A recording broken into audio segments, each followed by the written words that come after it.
Welcome to Today Finance at Sketching Finance. I'm James, bringing you the latest market updates and expert analysis. Let's dive in. Take a look at this shocking number. BYD delivered 2.26 million electric vehicles, up 28%.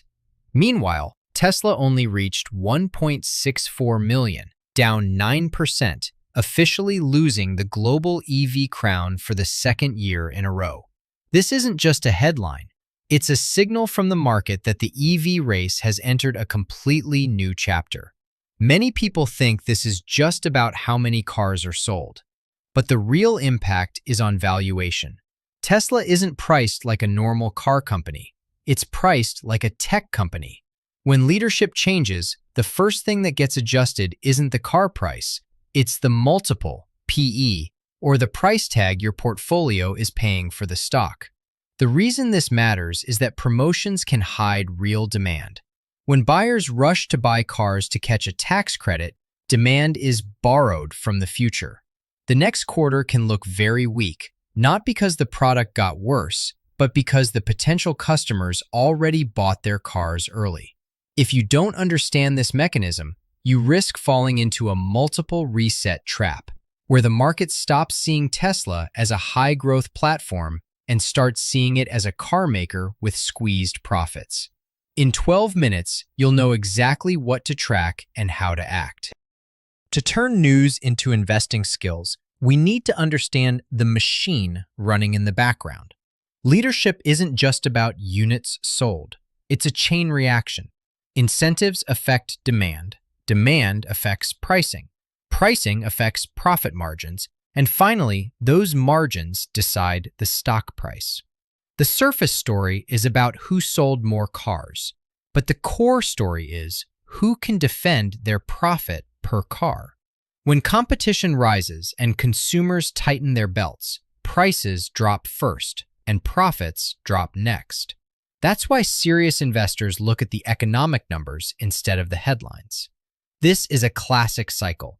Many industries start with high prices thanks to innovation, but then the market catches up and products become similar.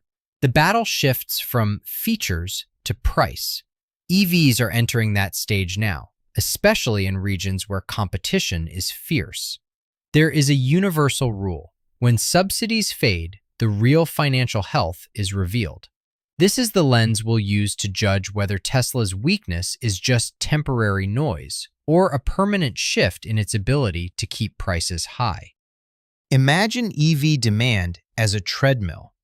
When a $7,500 tax credit powers it, buyers sprint and sales surge. But when that incentive battery runs low, the treadmill slows down. The point isn't politics. The point is that incentives can temporarily inflate demand and hide underlying weakness. This is called pull-forward demand. Someone who would have bought a car next quarter decides to buy today to catch the deal. It makes this quarter look great, but it leaves a big hole in the next one. If you don't account for this, you'll misread the health of the business. Tesla's delivery drop is a fork in the road. Is this just a hangover after the incentives ended, or a long-term shift because competitors are too strong? Investors don't win by guessing. They win by tracking signals. 3 signals give us the answer. 1. Backlog is the waiting line of orders growing or shrinking. 2. ASP, average selling price. Are they holding their price or cutting it every month? 3. Discounts. Are they sacrificing profit just to move cars? These 3 numbers tell the truth. Now for the core math. Revenue equals cars sold times price. Profit equals revenue minus costs. If the selling price drops faster than they can cut costs, profits get squeezed.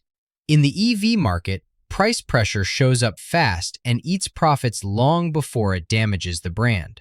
The market prices a stock using a formula: profit times a PE multiple. You face 2 risks.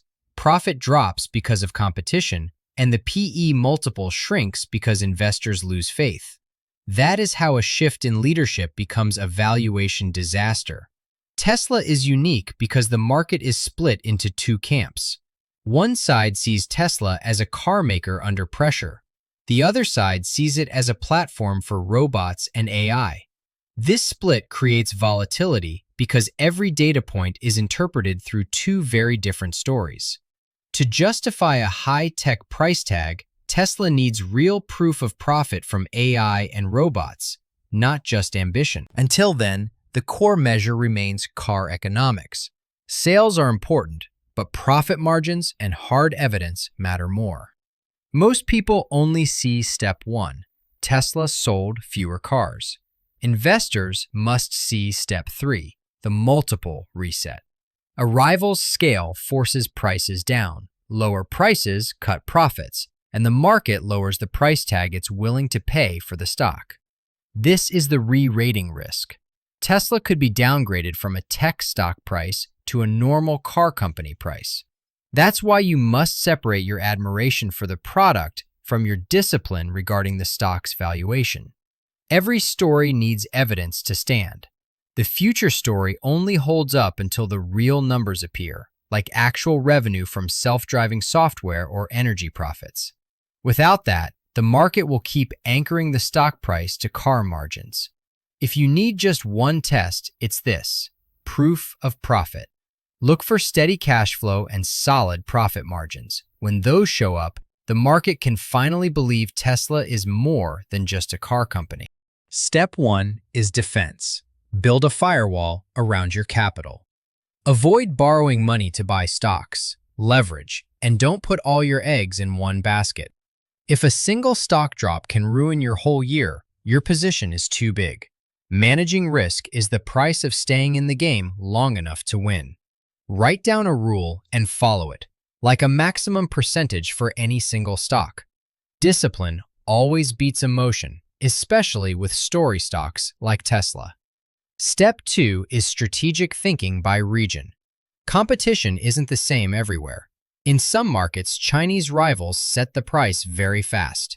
In others, policy barriers slow them down. You need to know where Tesla can defend its prices and where it can't. Consider diversifying within the EV world. Instead of betting on just one winner, you can invest in the ecosystem, battery suppliers, charging stations, or the power grid. It's a way to join the big trend while reducing the risk of one company failing. Step 3 is building a skill. Create a weekly dashboard. Track delivery trends, prices, profits, and progress in the non-car business. This turns you from a headline-driven gambler into a mechanical investor who understands the engine of the business. If you want this dashboard template, subscribe to Sketching Finance and comment Tesla-combating. I'll pin a checklist so you can track the signals without getting overwhelmed. The takeaway. Losing the EV crown isn't just about sales volume. It's about profitability. The market ultimately rewards profit per car, pricing power, and proof of making money, not just the number of units sold. Apply this framework to every news story. Identify the barrier, find who has the power to keep prices high, and find the trigger that changes the story. That's how you stay calm while the market gets noisy. The missing piece of the puzzle is valuation. In the next episode, I'll show you how to value story stocks like Tesla using a simple model, so you know when the price is fair and when it's just a myth. Subscribe to Sketching Finance if you want more visual and practical analysis. Click the next video on your screen, and I'll see you there.